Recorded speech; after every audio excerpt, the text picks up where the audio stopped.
أعوذ بالله من الشيطان الرجيم. بسم الله الرحمن الرحيم. فمن يرد الله أن يهديه يشرح صدره للإسلام ومن يرد أن يضله يجعل صدره ضيقا حرجا كأنما يصعد في السماء. وقال تعالى: إن الله وملائكته يصلون على النبي يا أيها الذين آمنوا صلوا عليه وسلموا تسليما. اللهم صل على محمد وعلى آل محمد كما صليت على إبراهيم وعلى آل إبراهيم إنك حميد مجيد. اللهم بارك على محمد وعلى آل محمد كما باركت على إبراهيم وعلى آل إبراهيم إنك حميد مجيد. তালিয়াপাড়া তাওহীদি যুব সমাজ ও এলাকাবাসী থেকে আয়োজিত আজকের এই ওয়াজ মাহফিলের মুহতারাম সভাপতি মুআজ্জাজ উলামায়ে কেরাম, সুধী মণ্ডলী, সর্বস্তরের ভাইয়েরা, পর্দার আড়ালের মা ও বোনেরা, আল্লাহ পাকের দরবারে লাখো কোটি শুকর। আমাদের হায়াতের কিছু অংশ আজকে সুন্দর একটা পরিবেশে, রূহানি পরিবেশে, উলামায়ে কেরামের সহবতে এই জান্নাতের বাগিচায় কাটানোর সুযোগ হলো। আল্লাহ পাক তৌফিক দান করলেন, এর জন্য সবাই শুকরিয়া আদায় করি আলহামদুলিল্লাহ। আমরা যত মাহফিলেই যোগদান করে থাকি, প্রত্যেকটা মাহফিলেই একটা বিষয়ের মিল আমরা দেখতে পাই। সেটা কি? যখন কোনো আলোচক আলোচনা শুরু করেন, যখন কোনো বক্তা বক্তব্য পেশ করেন, যখন কোনো আলেম ওয়াজ শুরু করেন, আর শ্রোতারা যখন শোনা শুরু করেন, দেখবেন প্রথমেই সবাই তার পক্ষে একবার আলহামদুলিল্লাহ বলে থাকেন। কি বলে থাকেন? এই কথাটা আমাদের পরিচিত কথা, যদিও আরবিতে বলা হয়ে থাকে, এর অর্থ অনেকেরই জানে। সেটা কি সমস্ত প্রশংসা কার জন্য? কার জন্য? প্রত্যেকটা মাত্র এই কথাটা কেন বলে থাকি, নিশ্চয়ই এর পিছনে কোনো কারণ আছে। একটা কারণ হলো, এর দ্বারা আমরা পরোক্ষভাবে স্বীকার করে নিয়ে থাকি যে আমাদের ধনবলে জনবলে বুদ্ধির জোরে আসলে এখানে কেউ আসতে পারি নাই, একমাত্র কে তৌফিক দিয়েছে? কে তৌফিক দিয়েছে? প্রশংসা কার হবে? এই কথাটাই আমরা আরবিতে বলে থাকি আলহামদুলিল্লাহ। আরো একটা কারণ হলো, আল্লাহ তাআলা ওয়াদা রয়েছে, তিনি বলেছেন আমার নিয়ামত বা করুণা বা অনুকম্পা পাওয়ার পর তোমরা যদি শুকর আদায় করতে পারো বা কৃতজ্ঞতা প্রকাশ করতে পারো, তাহলে অবশ্যই অবশ্যই তোমাদের জন্য নিয়ামত বা করুণা আরো বাড়িয়ে দেওয়া হবে। তোমাদেরকে কে করেছে? কে করেছেন? আল্লাহ তাআলা কি কখনো ওয়াদা খেলাপ করেছে? আগামীতে করবেন? তাহলে বোঝা গেল সত্যিকার আমরা যদি শুকর আদায় করতে পারি, আল্লাহ তাআলা আমাদের জন্য অনেক অনেক নিয়ামত বরাদ্দ করবেন, সে বিষয়ে কোনো সন্দেহ নাই। কিন্তু ভাইরা লক্ষ্য করেছেন, সবাই কিন্তু শুকর আদায় করে না, করে নাকি? আর করতেও পারে না। কারা শুকর আদায় করে? যারা নিয়ামত পাওয়ার পর সন্তুষ্ট হয় বা খুশি হয় বা যাদের ভালো লাগে, তারাই তো শুকর আদায় করে, কথা ঠিক না? তাহলে একটা প্রশ্নের সৃষ্টি হলো, আপনার এখানে আসতে এবং বসতে পেরে, বিশেষ করে এই মাহফিলে যোগদান করতে পেরে আসলে কি সবাই সন্তুষ্ট হয়েছে? খুশি হয়েছে? আপনাদের ভালো লেগেছে? আমার তো দেখতে মন চাই কে কে সন্তুষ্ট হয়েছে। তাহলে মনে করে অনেক খুশি, আবার শুকরিয়াতে বলে আলহামদুলিল্লাহ। আমার ভাইয়ের, আমার ছেলের, আমার আব্বুরা, আপনারা সন্তুষ্ট হয়েছেন, আমরা খুশি হয়েছি। কিন্তু সবাই কি সন্তুষ্ট হয় নাকি? ইসলামের অনুশাসনে সবাই সন্তুষ্ট হয় না। ইসলামের ব্যাপারে অনেকে আপত্তি, বিপত্তি, বিরক্তি আছে না? বাংলাদেশে নাই বোধ হয়। তাহলে আপনারা কেন সন্তুষ্ট হলেন, আমরা কেন খুশি হলাম, আবার এক শ্রেণী মানুষ কেন অসন্তুষ্ট হয়ে গেল? ভাববার বিষয়টা কি বলে? আপনারা আমাকে সহযোগিতা করলে মূল সমস্যাটা চিহ্নিত করা যাবে ইনশাআল্লাহ। সহযোগিতা কিভাবে করবেন? আমি কয়েকটা প্রশ্ন করব, আপনার শুধু জবাব দিবেন। এমন কোনো কঠিন প্রশ্ন করব না যে আপনার জবাব দিতে ব্যর্থ হবে, একেবারে সহজ সহজ। আমি কিছু প্রশ্ন করবো নাকি? আচ্ছা, কোনটা উদ্ঘাটন করতে চাই যে কেন একই দেশের মানুষ, একই সমাজের মানুষ ইসলাম নিয়ে কারো আপত্তি করতে কেন থাকবে? আপনারা ইসলাম কাউকে ক্ষতি করে? হ্যাঁ, কারো অপকার করে? কাউকে বিপদে ফেলে? ইসলাম তো সবাইকে নিরাপদ করে, কিন্তু কেন পছন্দ করলো না? এটা আগে উদ্ঘাটন করবো। কেন? রোগ আগে নির্ণয় করে তারপর নাই প্রেসক্রিপশন, কি বলেন? এই রোগ কিন্তু আসলেই নির্ণয় করা দরকার। তাহলে আপনার বিরক্ত হবেন না তো? অনেকগুলো প্রশ্ন এবং আমার দাবি হল সবাই জবাব দিবেন, একটু সশব্দ দিবেন। রাজি আছেন? প্রশ্ন শুরু করুন। সমাধান কি? সমস্যা কি মনে আছে?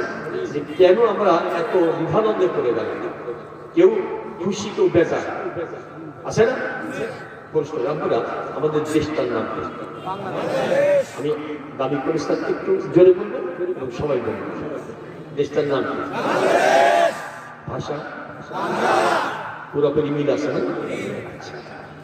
আমার দিনের বেলায় সূর্যের তাপ পাই, একটা সূর্যের তাপ। যারা ইসলামকে পছন্দ করে, আচ্ছা যারা ইসলামের ব্যাপারে যাদের বিরক্তি, ওরা কয়টা সূর্যের তাপ পায়? ওইটাই নম্রতা। হ্যাঁ, মিল আছে। আচ্ছা, জ্যোৎস্না রাত্রে আমরা যারা ইসলামের বিধানে খুশি, একটা চাঁদের আলো পাই না। আপনারা? ওরা একটাই, এটাও মিল আছে। আচ্ছা, আপনারা যারা ইসলামে সন্তুষ্ট, আমরা যারা খুশি, আমাদের প্রত্যেকের কাছে 2 টাকা করে হাত, ওদের কাছে এটাও মিল।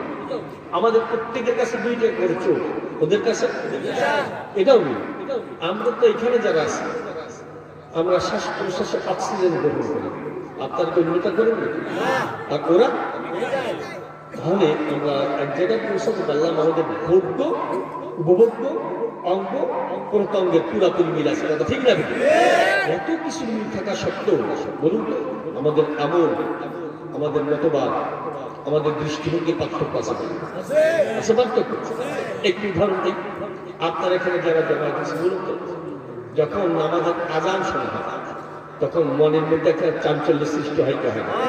যতক্ষণ পর্যন্ত নামাজ শেষ করতে না পারবেন, ততক্ষণ পর্যন্ত চাঞ্চল্য মনের মধ্যে থাকে, কথা ঠিক না? যেই নামাজ আগে হয়ে গেলে খুশি থাকে, অবস্থা আছে কিনা?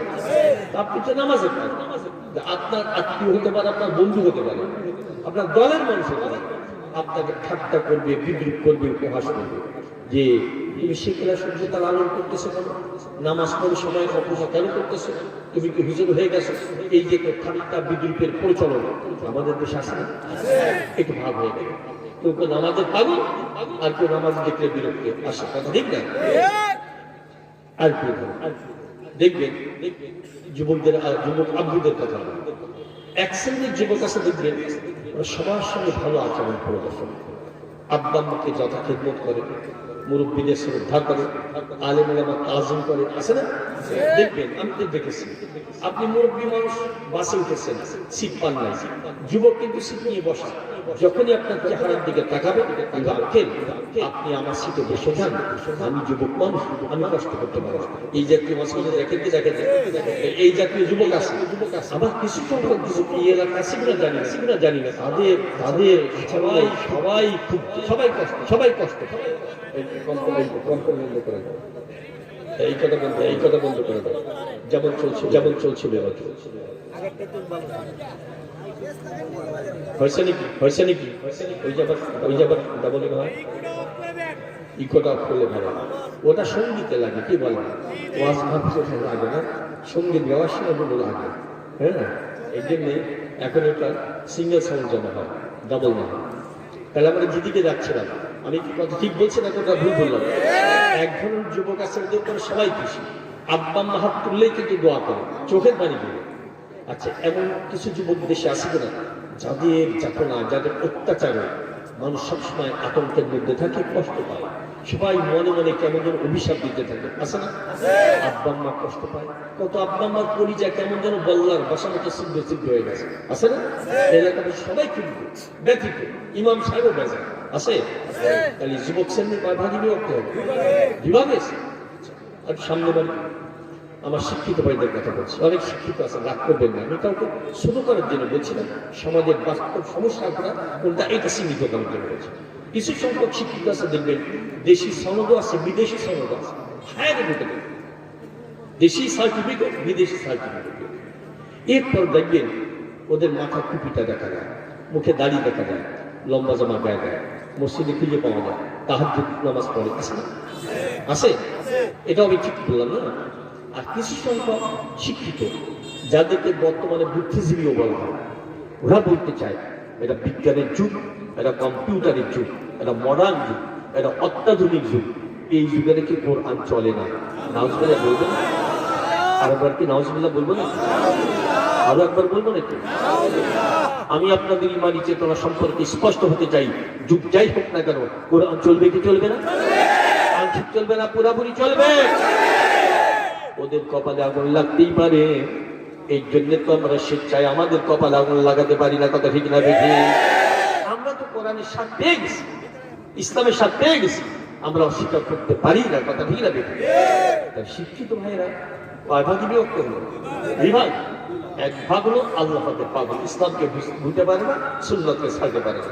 আর এক ভাগ বুদ্ধিজীবী শাস্তে গিয়ে কোরআনের বিরুদ্ধে কথা বলে। বাংলাদেশে আছে নাকি? আসলে সব বাংলাদেশের বাইরে বলে, বাংলাদেশ আছে, তাহলে এটাও ঠিক বললাম।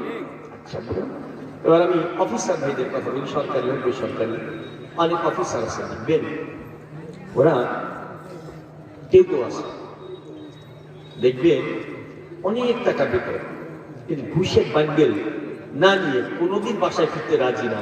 এই জাতীয় অফিসার আছে নাকি বাংলাদেশে? আছে না? এটাও ঠিক বললাম। আচ্ছা, কিছু সংখ্যক অফিসার আছে, যত দৈন্যদশা হোক না কেন, যত প্রতিকূলতা আসুক না কেন, একটা টাকাও হারাম টাকা, ঘুষের টাকা স্পর্শ করতে রাজি না, এমন অফিসার আছে না? আমি এটাও ঠিক বললাম না? বাস্তব একটা দৃষ্টান্ত উদাহরণ দিতে চাই। আপনারা আপনাদের জানা নেই, আমার জানা আছে, এরকম বইতে পাবেন না, বইতে লেখা হয় না, আমি দেখেছি সেই কথা বলছি, বলবো আপনারা। আমারই একজন বন্ধু, উনি দুদকের অফিসার ছিলেন, রিটায়ার করেছেন। দুদক বুঝেছেন, দুর্নীতি দমন কমিশন, জেলা পর্যায়ের বড় অফিসার। তো ওনার অবস্থা ছিল যে না, এদিকের মানুষ এক পর্যায়ে আল্লাহ পাক ওনাকে চেতনা দান করলেন, হয়তো এমনই ভাবছেন যে আমি যে চেয়ারে বসে দায়িত্ব পালন করছি, এমন একটা দিন, এমন একটা ক্ষণ, এমন একটা সময় আসবে, এই চেয়ার আমাকে খুঁজে পাওয়া যাবে, এই চেয়ারে অন্য একজন দায়িত্ব পালন করবে। কেমন অবস্থা হয় কেন? আমি যে বাড়িটা করেছি, এই বাড়ি আমার ছাড়াই লাগবে, আমাকে ছোট্ট একটা মাটির ঘর উপহার দেওয়া। আপনি এই চিন্তা যারা করে তারা কখনো কি বেপরোয়া হতে পারে? হ্যাঁ, নাফরমানি করতে পারে। এরপর হয়তো চিন্তা করছে আল্লাহ পাকে খুশি করেই কবরে ঢোকা। এবার হয়তো চেষ্টা করেছেন, আমি জেনারেল এডুকেটেড মানুষ, আমি ইংরেজি শিক্ষিত মানুষ, তো আমি কিভাবে আল্লাহ পাকে চিনবো এবং তাকে খুশি করবো। উনি হয়তো চেষ্টা শুরু করেছেন, কোন একজন কামের পীর, বুজুর্গ পণ্ডিত, তার সান্নিধ্যে যদি যেতে পারতাম, তার পরামর্শ নিয়ে জিন্দেগি গঠন করতে পারতাম। এই জাতীয় অনেকে চিন্তা করে কি বলে, আল্লাহ পাকের কাছে যারা চান আল্লাহ পাক তাদের দিয়ে দেন, যারা খোঁজে আল্লাহ পাক তাদের সন্ধান দিয়ে দেন। তিনি একজন কামেল বড় বুজুর্গ, নাম আপনারা জানেন, নামটা এখন বলবেন, অনেক জায়গায় বলি, অনেক জায়গায় বলি, নাম আপনারা জানেন। তার লাখো লাখো মুরিদ তিনি বাংলাদেশে এই বুজুর্গের সান্নিধ্যে চলে গেলেন, মুরিদ হয়ে গেলেন। এবার জিকি রাজগার মোরাকাবা মুশাহাদা করতে করতে আমূল পরিবর্তন শুরু হয়। আগে মাথায় টুপি দেখা যেত না, এখন টুপি দেখা, আগে মুখে দাড়ি ছিল না, এখন আগে প্যান্ট শার্ট পরতো, এখন লম্বা জামা, জুব্বা গায়ে। আগে মসজিদে খুঁজে পাওয়া যেত না, এখন নামাজ। শুধু তাই না, তাহাজ্জুদ নামাজ কাদা হলে তাও আমার আফসোস করে। দুদকের অফিসার, মনে রাখবেন কথা, খুলনা জেলার দৌলতপুর নামে একটা থানা আছে, আপনারা জানেন, আছে না? ওই থানায় একদিন একটা প্রোগ্রামে গেছি, আমার বন্ধু আমার কানের কাছে এসে বলছে, হুজুর একান্ত একটা কথা বলতে চাই। বলে হুজুর, আমি একটা রাত্রে ঘুমিয়ে আসি, ঘুমের মধ্যে স্বপ্ন দেখা শুরু হলো।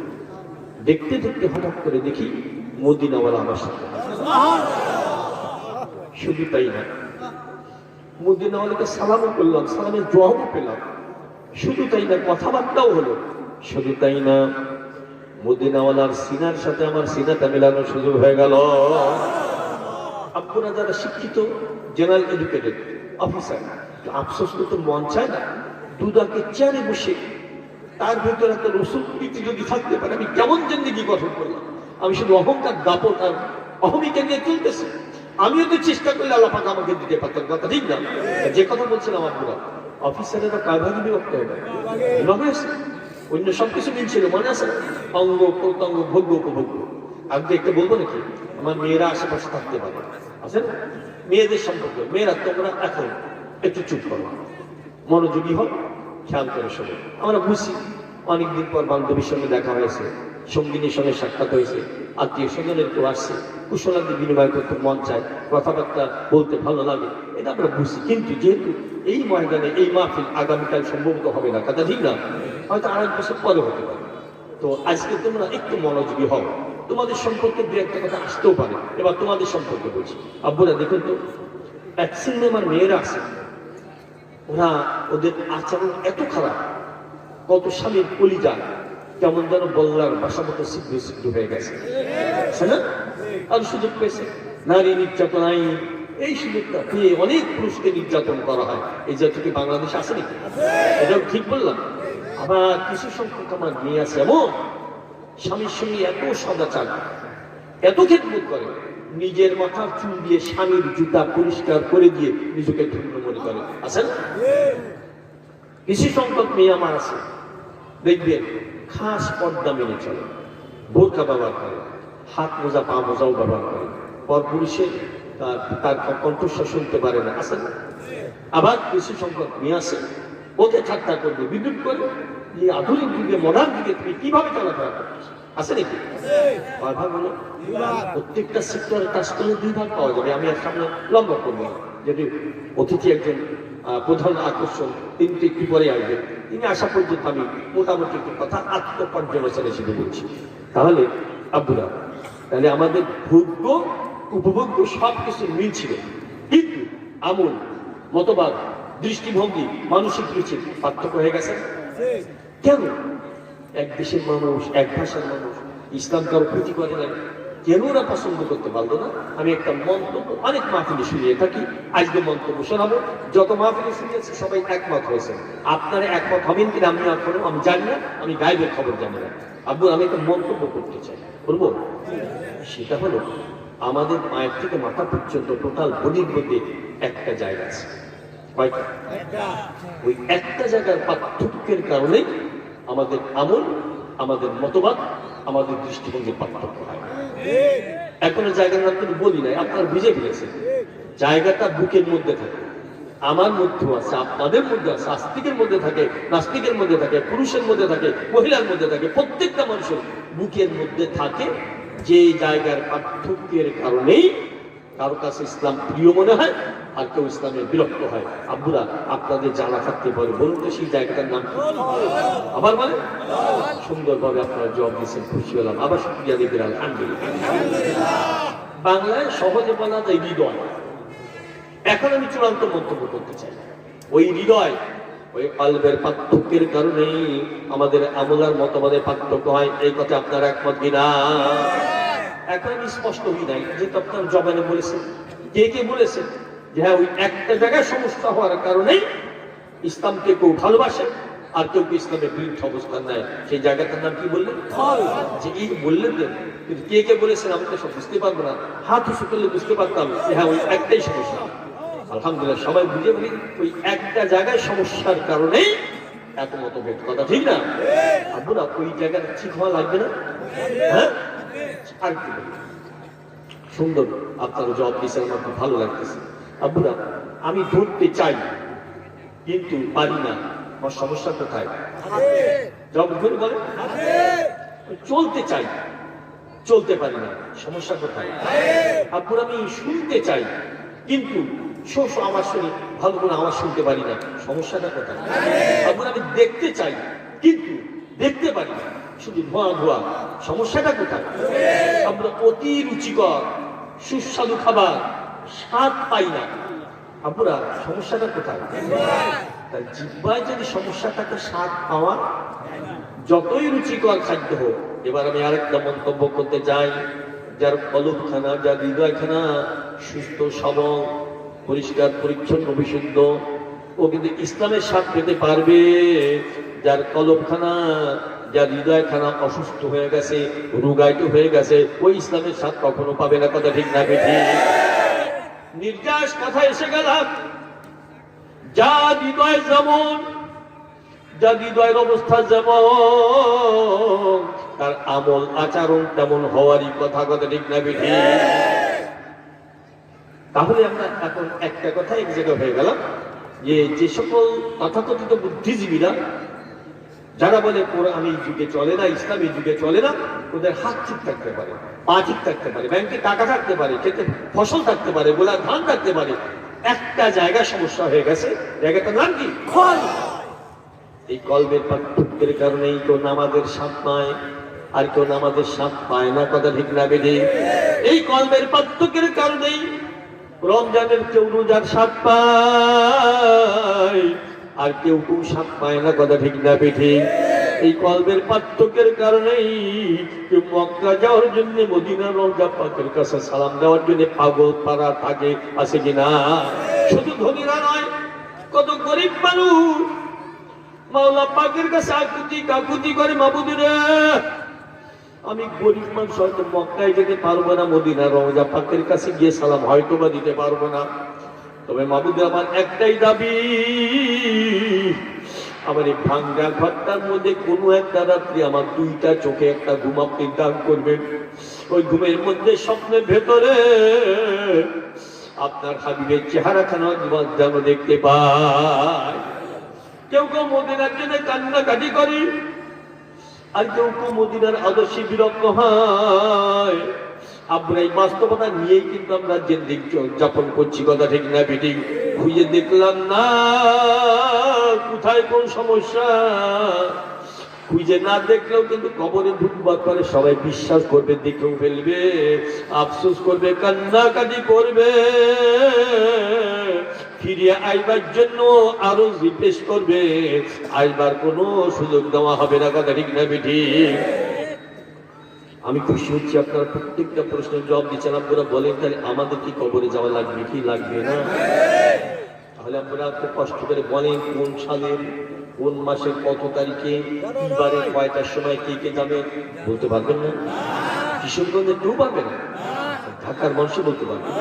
ওরা তো অনেক শিক্ষিত মানুষ, বড় বড় শিক্ষা প্রতিষ্ঠান, পারবে না?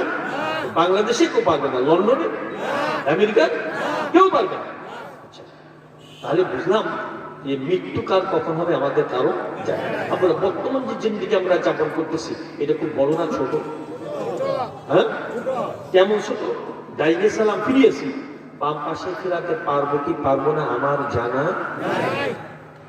শুধু তাই না, মাঝে মধ্যে আপনারা ফেসবুকে দেখে থাকেন, বিভিন্ন মিডিয়ায় দেখে থাকেন যে রুগী দেখবার জন্য সুস্থ মানুষ গেছে, কিন্তু ওই সুস্থ মানুষটা দুনিয়ার থেকে চলে গেছে, রুগী সুস্থ হয়ে গেছে, এমন শোনা যায় কি যায়? ব্যাস চলতে চলতে পড়ে গেছে, হাত ফেল করছে, স্ট্রোক করেছে, ডাক্তার বলছে দুনিয়া থেকে চলে গেছে। হয় কি হয় না? শুধু তাই না, এমনও শোনা যায় ইমাম সাহেব অনেক মুসল্লি নিয়ে ইমামতি করতেছে, প্রথম রাকাতও শেষ, দ্বিতীয় রাকাতের রুকু শেষ, এক সিজদাও শেষ, দ্বিতীয় সিজদা চলে গেছে, মিনিটের পর মিনিট চলে যায়, 10 মিনিট 15 মিনিট চলে যায়। এবার মুসল্লিদের মধ্যে সন্দেহ হয়েছে নিশ্চয়ই কিছু একটা ঘটে গেছে। একজন নামাজ ছেড়ে দিয়ে ইমাম সাহেবের শরীরে হাত দিয়ে দেখে শরীরে কোনো তাপ নাই। এবার সবাই ধরাধরি করে ডাক্তার আনছে, ডাক্তার পরীক্ষা নিরীক্ষা করে বলে ইমাম সাহেব দুনিয়ার থেকে চলে গেছে। এই জাতীয় খবর পাওয়া যায় কি যায় না? আব্বুরা তাহলে বলেন বর্তমান জিন্দেগি বড় না ছোট? সামনে কি আর একটা জিন্দেগি আছে নাকি? নাস্তিকেরা বলতে চাই আমরা পড়ছি বলে মাটির সঙ্গে মিশে যাব, আর নাকি কিছু হবে না। আমরা কি বলতে চাই হবে কি হবে না? আমরা বলতে চাই দেখবি বিশ্বাস করবি, কান্নাকাটি করবি, ছটফট করবি, যাতনা সহ্য করতে পারবি না। এমন একটা দিন তোর সামনে আসবে, তুই নিজেই বলবি রব্বানা আবসারনা ওয়া সামি'না ফারজিনা না'মাল সালিহান ইন্না মুকিনুন। মাবুদের যা শুনেছিলাম সব ঠিক, সব দেখে ফেলেছি, বিশ্বাস মজবুত হয়ে গেছে। মাত্র একটাই দাবি, যে পৃথিবীতে ছিলাম ওই পৃথিবীতে একটা বারের জন্য পাঠিয়ে দেন, আর কোনো দিন না ফরমানি করব না। আব্বুর আপনাদের কাছে কি মনে হয় এই আরজি কখনো কি মঞ্জুর হবে নাকি? আর ফিরে আসা যাবে না। সামনের জিন্দেগি আপনারা কি বললেন? সামনে যেটা, এটা ছোট না বড়? কত বড়? 1000 বছর, আরো বেশি, 1 লক্ষ বছর, 1 কোটি বছর, এর একটা উদাহরণ দেওয়া হয়েছে, সেইটাও শোনাই। আপনার জমিন থেকে আসমান পর্যন্ত বিশাল জায়গাটাকে যদি একটা গোডাউন মনে করে নেওয়া হয়, কি মনে করে নেওয়া হয়? হ্যাঁ, এই গোডাউন কত বড় কেউ বলতে পারবো নাকি? আচ্ছা, এই গোডাউন যদি সরিষা দানা দিয়ে পরিপূর্ণ করা হয়, কতটা দানা হবে? আপনারা কয়েকদিনে দিনে শেষ করতে পারবেন? সারা জিন্দেগিতে পারবেন নাকি? তাহলে একটা কবুতর বা একটা পাখিকে যদি 1000 কোটি লাখ কোটি বছর হায়াত দিয়ে বলা হয়, হে কবুতর 500 বছর পরে একবার আসবে, কত বছর? কয়বার আসবে? 500 বছর পরে একবার এসে বিশাল গোডাউন থেকে মাত্র একটা সরিষা দানা নেবে। কয়টা? কয়টা? এবার বলা হয় 500 বছর পরে পরে বিশাল গোডাউন থেকে একটা করে দানা নিতে নিতে নিতে নিতে কোনো না কোনো যুগে, কোনো না কোনো কালে, কোনো না কোনো ক্ষণে বিশাল গোডাউনে সরিষা দানা শেষ হবে। কিন্তু তোমরা জেনে নাও, এই সত্য জিন্দেগি খতম হওয়ার পর সামনে যে বিশাল জিন্দেগি শুরু হবে, ওই জিন্দেগি কোনোদিন শেষ হবে না। আপনার বিশ্বাস যাদের দিলে জাগ্রত হয়ে যায়, এরা কখনো নাফরমানি করতে পারে না। কথা ঠিক না বেঠে?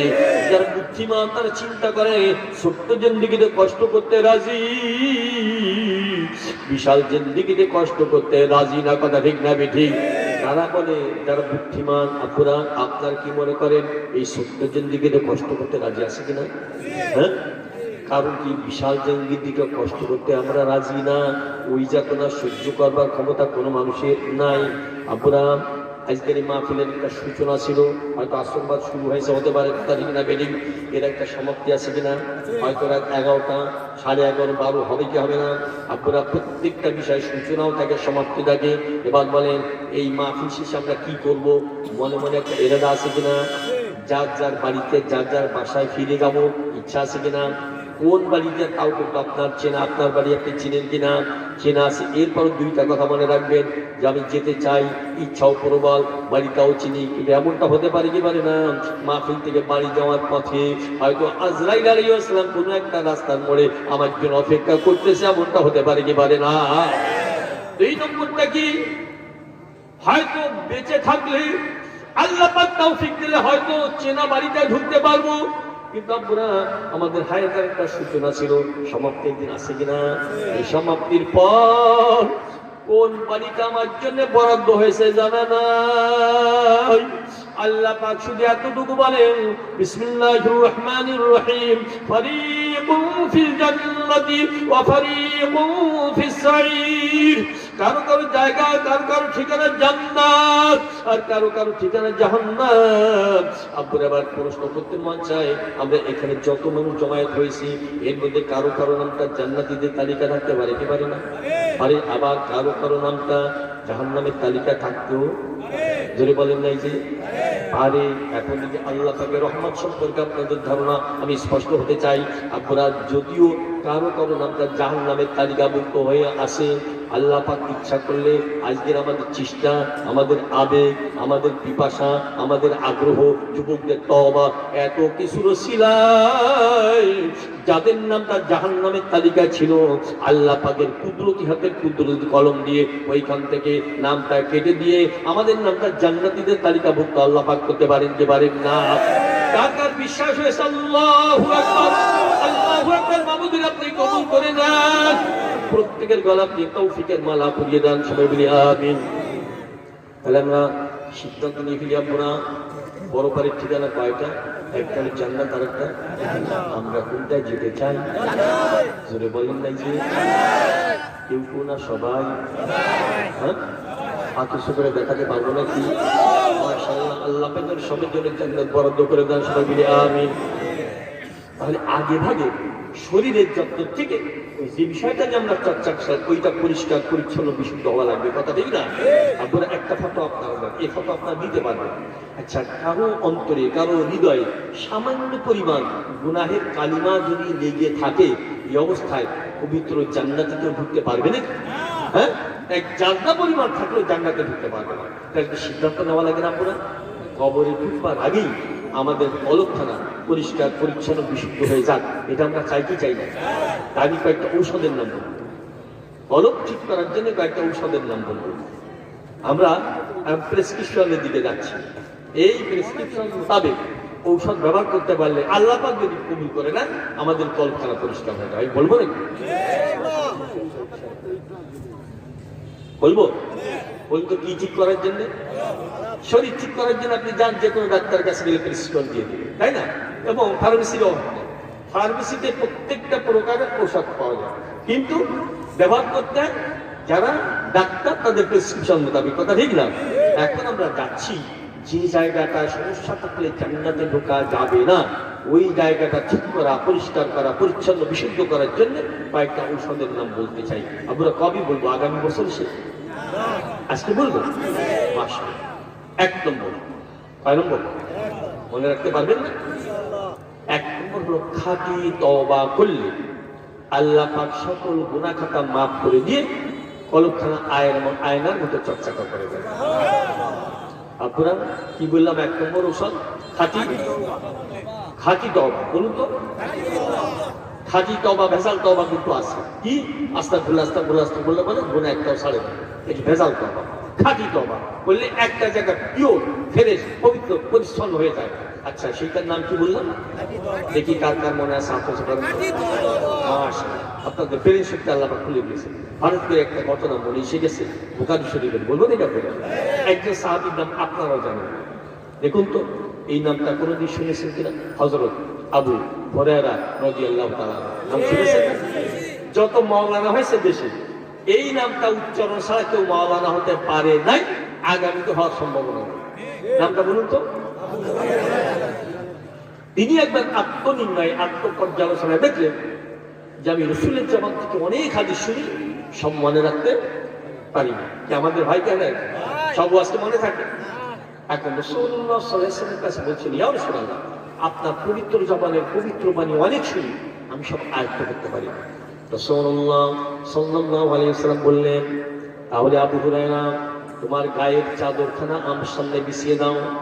দেখবে সমস্যা কি আর সমাধান হবে? সমস্যা হলো আল্লাহ পাকের হাবিবের মুখনিসৃত হাদিস মনে রাখতে পারে না। সমাধান কোন দিকে যায়? তুমি চাদর বিছিয়ে দাও। চাদর বিছালে কি মনে করবো? চাউল ডাউল টাকা পয়সা হতে পারে। রাসূলুল্লাহ সাল্লাল্লাহু আলাইহি ওয়াসাল্লাম দুই হাত এক জায়গা করলেন, অঞ্জলি পাকালেন, এবার কি যেন ওই চাদর উপরে ঢেলে দিলেন। ঢেলে দিয়ে বলছেন, হে আবু হুরায়রা, এবার এই চাদরখানা তোমার গায়ে জড়িয়ে না। সাথে সাথে আমল হয়ে গেল। কিছুদিন পর আবু হুরায়রা রাদিয়াল্লাহু তাআলা নিজেই বর্ণনা করেন, এই চাদরখানা গায়ে জড়ানোর পর থেকে যত হাদিস আমি শুনেছি একটাও ভুলি নাই। এর মধ্যে কি যে খেলা হয়ে গেল, একটু বিশ্লেষণ হয়ে গেল, এরপর আমি পুরো কথা দিকে যাব। এই যে আবু হুরায়রা রাদিয়াল্লাহু তাআলার মনের মধ্যে একটা গুণ ছিল, সেটা কি? জানবার, আমল করবার আগ্রহ, পিপাসা ছিল। আমাদের আগ্রহ থাকতে হবে কি? আমি 2 নম্বর রাসূলুল্লাহ সাল্লাল্লাহু আলাইহি ওয়াসাল্লাম দোয়া এবং মুজিজা ছিল। 3 নম্বর কি ছিল? আল্লাহ পাকের রহমত ছিল। আমরাও যদি এইভাবে দোয়াও পেতে চাই, আবেগও থাকে, আল্লাহ পাকের রহমত থাকে, হতে পারো কারো নামটা জাহান্নামের তালিকায়, আল্লাহ পাক আজকে তার নামটা জান্নাতীদের তালিকাভুক্ত করে দিতে পারে, কথা ঠিক না? এবার গোড়ার কথা বলুন তো, একটা ঔষধের নাম বলেছিলাম, সেটা কি? মাশাআল্লাহ, আপনাদের মনে আছে। 2 নম্বর হলো যারা আল্লাহ পাকের জিকির বেশি বেশি করে, আল্লাহ পাক তার কলবখানা পরিষ্কার পরিচ্ছন্ন করে দেয়। কার জিকির? আচ্ছা, জিকির করলে কোনো লস হয় না, লাভ হয়? হ্যাঁ, একটা লাভের কথা। যারা বেশি বেশি জিকিরে অভ্যস্ত হবে কিয়ামতের ময়দানে হাসতে হাসতে জান্নাতে চলে যাবে। বললাম সহজে, শুনলে সহজে। চিন্তা কি করেছে কোন ময়দানটা? যে ময়দানে কোটি কোটি মানুষের কান্নাকাটি, ছোটাছুটি, সম্পদ, রোনাজারি চলতে থাকবে, ছোটাছুটি চলতে থাকবে। ওই ময়দানে এক ঝাঁক মানুষ হাসতে হাসতে আনন্দ ফুর্তি করতে করতে জান্নাতে চলে যাবে। আব্বুরা জিকির করে ওদের লস হলো, ওনারা লাভ হয়ে গেল। জিকির করলে একটা জায়গা পরিষ্কার হয়, জায়গাটার নাম কি? কয়টা ওষুধ বললাম? দুইটা। আরো বলবো নাকি?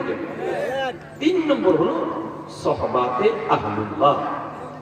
আল্লাহ পাকের খাঁটি ওলি যারা, তাদের সহবাতে গিয়ে সঙ্গ লাভ করে যদি তাদের পরামর্শ মোতাবেক সব কাজ বা ওজিফা আদায় করা যায়, আল্লাহ পাক কলবের মধ্যে তাকওয়ার আলো পৌঁছে দিতে পারে। কয়টা বললাম? আরেকটা বলি, আজকে বেশি বলবো না, যেহেতু প্রধান আকর্ষণ একটু পরে চলে আসবে।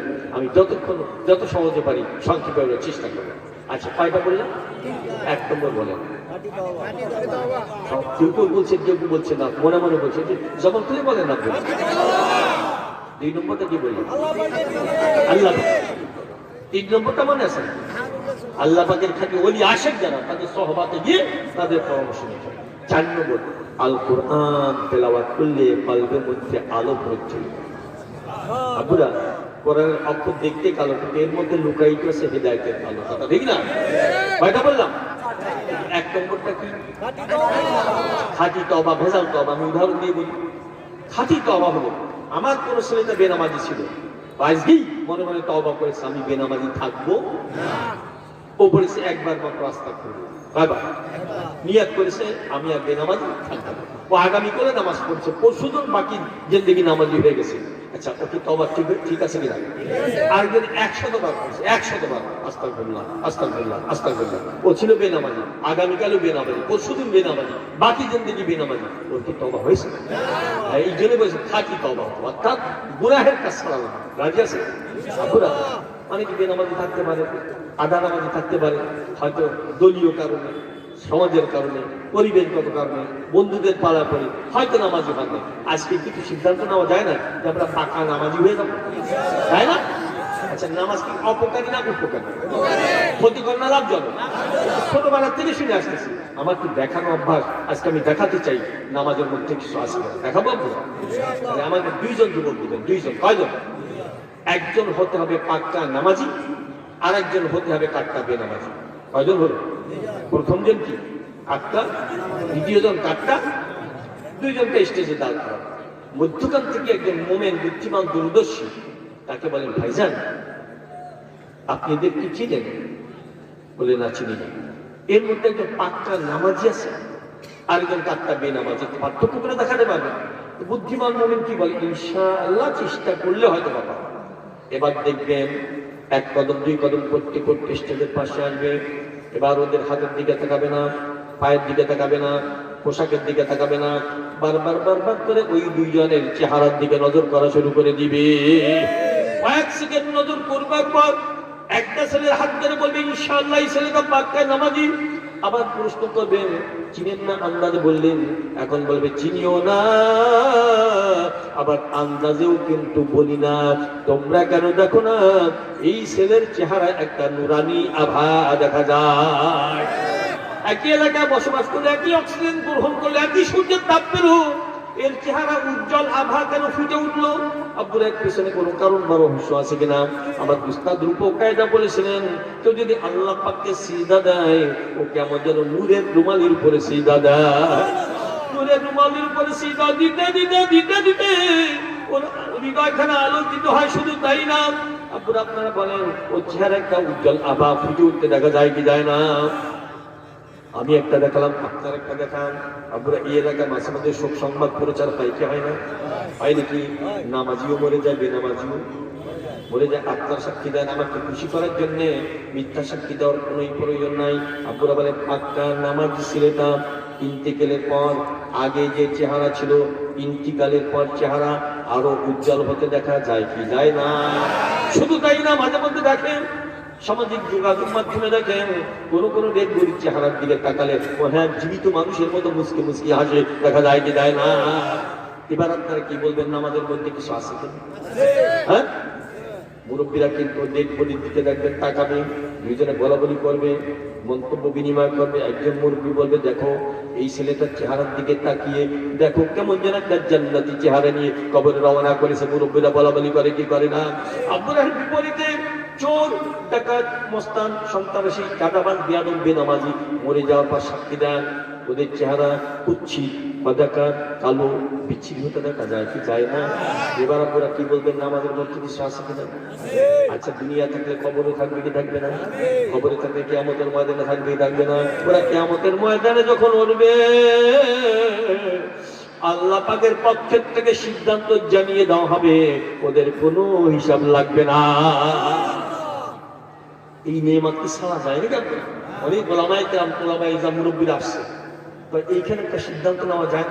যখন খাঁটি তওবা করতে সিদ্ধান্ত নিয়েছি যে আমরা যারা বেনামাজি ছিলাম, আধা নামাজি ছিলাম, পাক্কা নামাজি হয়ে কবরে যেতে চাই, এই জাতীয় একটা সিদ্ধান্ত নেওয়া যায়। আচ্ছা, এই সিদ্ধান্ত নিলে খুশি হবে কে? বেজার হবে কে? কোনটা ভেঙেও যেতে পারে। এত যুবক নামাজি হলে ওরা বন্ধুকেও দাওয়াত দিবে, শয়তান তো সহ্য করতে পারে। আমরা খুশি করতে চাই কাকে? আর কার কোনটা ভেঙে দিতে চাই? আরো জেনে বলা লাগবে কবে কবে? এখন তাহলে আমি দাবি করবো এই সিদ্ধান্ত যারা এখন আজকের থেকে সাধ্যমতো চেষ্টা করবো পাক্কা নামাজি হয়ে যাতে কবরে যেতে পারি। তাহলে এত জোরে একটা তাকবীর ধ্বনি দিয়ে হাত উঁচু করবেন, শয়তানের এখান থেকে অবশ্যই ভাগতে পারতে হয়। পারবেন নাকি? আমার এই সিদ্ধান্তে কারা কারা চেষ্টা করতে হবে? আল্লাহু আকবার।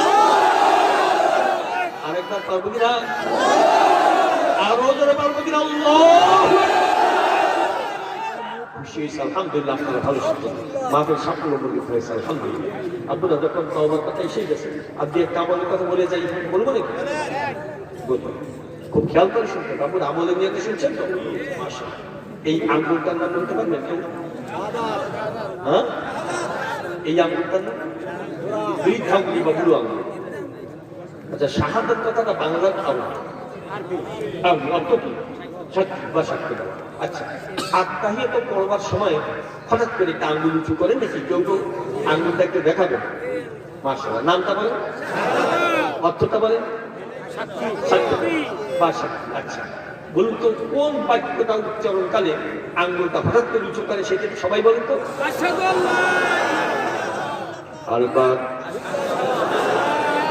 আমি সাক্ষী দিচ্ছি আল্লাহ বাদে কেহ। যে আঙ্গুল দিয়ে ইশারা করা হয়, আমি আশা করে বলতে পারি নামাজের মধ্যকার বাইরে হোক, এই আঙ্গুল দিয়ে ইশারা যদি করে বলে আল্লাহ বাদে কেহ মাবুদ নাই, আমি সাক্ষ্য দিলাম এই আঙ্গুলটা পশ্চিম কালো ইনশাআল্লাহ জাহান্নামের আগুনে ফুলতে পারবে না। কথা ঠিক না? আঙ্গুলটা জায়গা কোথায় হবে? জান্নাতে। আর বাকিটুকু সব জাহান্নামে নাকি? না, ওই একটা আঙ্গুলের ইশারার ওসিলায় গোটা বলি জান্নাতে হতে পারে কি পারে না? একটা জিহ্বার একটা বাক্যের ওসিলায় জান্নাতি হওয়া যায় কি যায় না? 80 বছরের কাটটা কাফের ও যদি বিশ্বাস সহকারে পড়ে ফেলে লা ইলাহা ইল্লাল্লাহু মুহাম্মাদুর রাসূলুল্লাহ। আপনারা কাফের ছিল কত বছর? 80 বছর। পড়েছে কয়বার? জিহ্বা দিয়ে মাত্র একটা বাক্য উচ্চারণ করেছে। এখন হঠাৎ কি বলবেন? ওই লোকটা কি জাহান্নামী না জান্নাতি হয়ে যাবে? আঙ্গুলটার গুরুত্ব কম না বেশি? আচ্ছা, এই আঙ্গুলটার নাম কি বলেছে? বৃদ্ধ আঙ্গুলের বুড়ো আঙ্গুল। আচ্ছা, বুড়োর গুরুত্ব আছে ইসলামে, আছে আল্লাহ পাকের কাছে আছে, রাসূলের কাছে আছে, মুমিনদের কাছে আছে। কিন্তু বর্তমানে একদল মনে করে বুড়োর এই যুগের চলে এই জেনে রাখবেন, বুড়ো হয়ে গেলেই বৃদ্ধাশ্রমে পাঠিয়ে দেয়। বাংলাদেশের প্রক্রিয়া শুরু হয়েছে, কি জানেন না? আচ্ছা, ইসলামে বুড়োর গুরুত্ব আছে কেন? হ্যাঁ, মুমিনদের কাছে। শুধু তাই না, দাড়ি বা কামরুবিরা দোয়া করলে আল্লাহ পাক ফেরত দিতে লজ্জা করে। বুড়োর গুরুত্ব আছে কিনা? যাদের সন্দেহ রয়ে গেছে, এটা আপনাদের সেই আগের কালের ওয়াজ করতেছে, বর্তমান যুগের ব্যাপারটা বলেন তো, এখনকার বুড়ো লাগে নাকি? আচ্ছা, যদি কিছুক্ষণের জন্য আপনাদের পরীক্ষা করি, মাত্র 1 সপ্তাহ, আজকে কি বার করেন? সোমবার। আচ্ছা, আগামী রবিবার 1 সপ্তাহ পরীক্ষা করবেন যে আমি অত্যাধুনিক যুগ, মডার্ন যুগের মানুষ, বুড়োর কোনো দরকারই নাই, বুড়োকে বাদ দিয়ে দেন 1 সপ্তাহ। এবার যুবক কয়জন? আজকে রাত্রেই খানা খাবেন। আমার ইচ্ছা আছে যদি আল্লাহ পাক তৌফিক দান করেন বেঁচে রাখতে, আমি খানা খাবো, আপনার খানা। যারা মনে করেন বুড়োর দরকার, এগুলোকে বাদ দিয়ে দেন। আজকে রাত্রে খানা খাবেন, বুড়োকে বাদ দিয়ে। আগামীকাল স্কুলে যাবেন, কলেজে, ভার্সিটিতে যাবেন, কলম ধরবেন, অবশ্যই বুড়োকে বাদ দিবেন। কেন? অত্যাধুনিক যুগের মানুষ, তাই না? আচ্ছা, আগামীকাল বৈঠা বাইবেন, নৌকা বাইবেন, বুড়োকে বাদ দিয়ে কিন্তু বৈঠা ধরা লাগবে। আগামীকাল জমিন ইংরাজি কাজ করবেন, কাশি ধরবেন, বুড়োকে বাদ দিয়ে করবেন। আগামী অফিসে যাবেন, ফাইল স্বাক্ষর করবেন, অবশ্যই কলম ধরবেন, কিন্তু বুড়োকে বাদ দিয়ে। বুড়া বুড়ো কাজ মজা পাওয়া যাবে?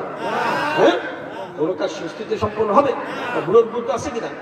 আচ্ছা, আবার যুবকেরা রাগ করতেছে, বুঝলেন আপনি বুড়ো হয়ে গেছেন, এই যে বুড়োর পক্ষে কথা বলছেন। না, আসলে সেটা না, আমি যেদিকে নিতে চাচ্ছি একটু পরে বুঝবেন। আবার এইটা মনে করবেন আমি একসময় যুবক ছিলাম, কি বলবেন, আমি হচ্ছে অতীত হয়েছে, আমি সাবেক যুবক। আচ্ছা, এবার আপনাদের এলাকায় কি জমি কেনাবেচা হয় নাকি?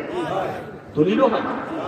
আচ্ছা, দলিলের উপরে কি দেয় দেন নাকি এই যুগেও? কারণটা বলবো, আপনারা শুনে রাখেন। আল্লাহ পাক যার খুঁজে পান না, খুঁজে নেন। সাক্ষ্য, হাতের লেখা নকল করা যেতেও পারে, কথা ঠিক না বেঠে? মাত্র একটা ইঞ্চি জায়গা আল্লাহ পাক যে কুদরতি ম্যাপ অঙ্কন করে দিয়েছেন, লাখো লাখো টিপসই এক জায়গা করলেও একটার সঙ্গে একটা টিপ মেলানো যাবে না, কথা ঠিক না বেঠে? তাহলে আঙুলটার গুরুত্ব কম না বেশি? কপাল যখন পুড়ে যায়, দেখবেন কপাল যখন পুড়ে যায় হিতাহিত গান থাকে না, যে আঙ্গুল দিয়ে ইশারা করতে আসাদু আল্লাহ ইলাহা ইল্লাল্লাহ, সেই আঙ্গুলটা দিয়ে কিছু টাকার লোভে, ক্ষমতার লোভে ট্রিগার চেপে চেপে অনেক মায়ের মুখ খালি করে দেয়, কি দেয় না? একবারের জন্য ভাবে না যে আঙ্গুল দিয়ে ইশারা করতে হয় আসাদু আল্লাহ ইলাহা ইল্লাল্লাহ, সেই আঙ্গুলটা দিয়ে ট্রিগার চেপে চেপে কত মায়ের মুখ খালি করে দিলাম। আবার এদের কোনো জায়গায় আগুন লাগে নাই, এদের ঘরে আগুন লাগে নাই, পোশাকে আগুন লাগে নাই, একটা জায়গায় আগুন লেগে গেছে, কপালে আগুন লেগে গেছে, কথা ঠিক না বেঠি? ওই দুইটা আঙ্গুল দিয়ে সারা বছরের মধ্যে একটা বারের জন্য আল্লাহ পাকের কালামের পাতা উল্টায় দেখে না, কথা ঠিক না বেঠি? এই বিপরীতে সন্ধ্যার পর গাছতলায় বসে একটা ল্যাম্প বা বাতি বা মোমবাতি জ্বালিয়ে এই দুইটা আঙ্গুল দিয়ে কি খেলা করে? আছে নাকি? কিশোরগঞ্জে নাও থাকতে পারে, আছে নাকি অনেক জায়গায়? আপনাদের মধ্যে টাকা পয়সার লেনদেন হয় কি হয় না? তখন খেলাটার নাম কি হয়ে যায়? জুয়া খেলা হারাম না হারাম? কবিরা গুনাহ না কবিরা গুনাহ? ওই মজলিসের উপরে, ওই বৈঠকের উপরে কি রহমত নাজিল হয় না, গজব নাজিল হয়? এই খেলা খেলতে খেলতে অনেক পরিবার নিঃস্ব হয়ে যায়, আর মামলায় পড়ে জমি জমা সব থেকে বঞ্চিত হয়ে যায় শেষ পর্যন্ত, কথা ঠিক না বেঠি? এই দুইটা আঙ্গুল যখন কপাল ঘুরে যায়, দুইটা আঙ্গুল দিয়ে কলম ধরে অফিসের ডাকাতি চলে কি চলে না? কপাল যখন ঘুরে যায়, দুইটা আঙ্গুলে টিভি সিডি অন করে নগ্নতার সাগরে নিমজ্জিত হতে দেখা যায় কি দেয় না? আপনারা মাত্র দুইটা আঙ্গুলের কথা বললাম, পায়ের থেকে মাথা পর্যন্ত একটু চিন্তা ভাবনা করে দেখেন, আল্লাহ পাকের নাফরমানি আমাদের দ্বারা হয় কি হয় না? আপনার পলকখানা পরিষ্কার পরিচ্ছন্ন বিশুদ্ধ পবিত্র করতে হলে এক নম্বরে ওষুধ মনে আছে নাকি? সেটা কি?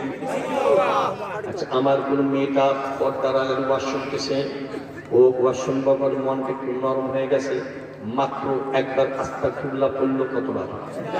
বিপর্দায় চলতো, আগামীকাল আর বিপর্দায় চললো না, পরশুও চললো না, বাকি জিন্দগি পর্দা পুষ্টা মেনে চললো, তওবা হয়েছে কিনা?